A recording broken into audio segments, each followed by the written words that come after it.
To fix auto-rotate issues on Android, it is essential to understand the common causes of the problem.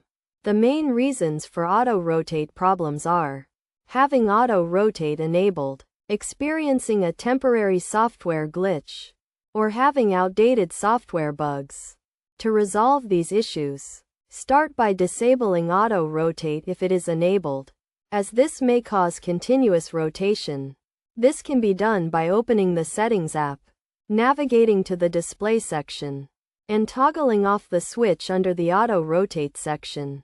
Restarting the phone can also help, as a temporary software glitch may be the cause of the problem. Simply press and hold the power button for a few seconds until the phone reboots. Additionally, updating the phone's software can fix outdated bugs.